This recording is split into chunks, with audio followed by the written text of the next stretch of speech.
Hello there.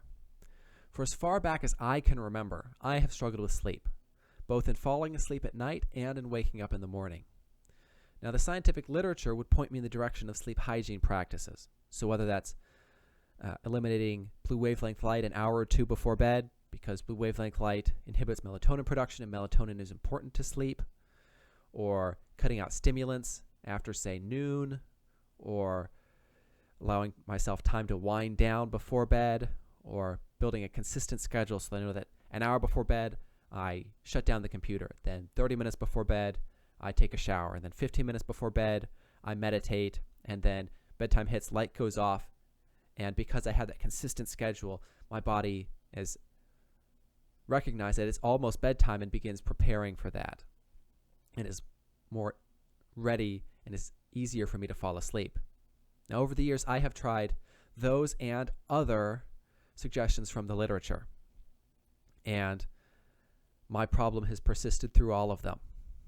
In fact, my problem persisted up until college, where I was always able to wake up for my classes. And the night before a class, I would always be able to fall asleep 6 to 8 hours before so that I could get a reasonable amount of sleep.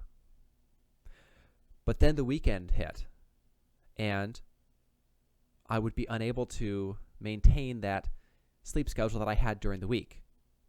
And perhaps unable is a poor choice of words. I'm sure I was able to, but that it was much more difficult. Something in me said, well, I don't have anywhere to be at that point in time, and I have X, Y, and Z to do on Saturday, but that can be done at any point in the day.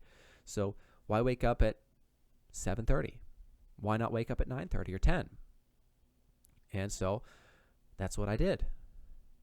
And having gone through that process for years of the weeks during school, I would be able to maintain a schedule. The weekends I wouldn't. And in the summer, I would really struggle because then you have an even longer block of time where you don't have consistent morning requirements. At least I didn't. And so I've come to the conclusion that when I have someone depending on me or something depends on me being up at a certain time in a certain place doing a certain something, I can maintain a consistent sleep schedule much more easily than if I don't have those requirements, those obligations. And this has been borne out in my career afterwards. When I was a teacher, I had no issue waking up for class. It was no factor. I was always up in time to make it to school, be there an hour before. Again, no factor. Or as a graduate student, I was always on campus by the time I needed to be to meet with whoever I was supposed to meet with first that morning. But since our shutdown following spring break, it's been like another summer. And now that we're in summer, I've continued to struggle with this.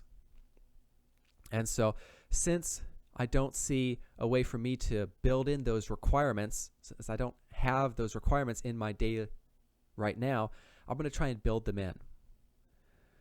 Since this type of format has worked so well in helping to motivate me for my summer fitness goals, I'm going to carry it out on my sleep as well.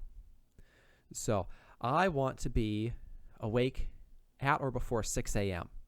That's a little bit before sunrise. I'd like to see those again. And then let's say bed at 10 p.m. That gives me 8 hours of sleep a night. But regardless of if I'm able to pull off that bedtime, I'm going to be up at 6 a.m., give or take a minute or two. And so that's what this series is going to be about.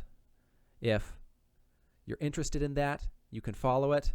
I'm going to try and bring in some of the scientific literature on sleep that discusses and the things that I've found that help as I go through this, that helped as I've gone through this before. And I look forward to seeing just how effective this can be. So until next time, cheers.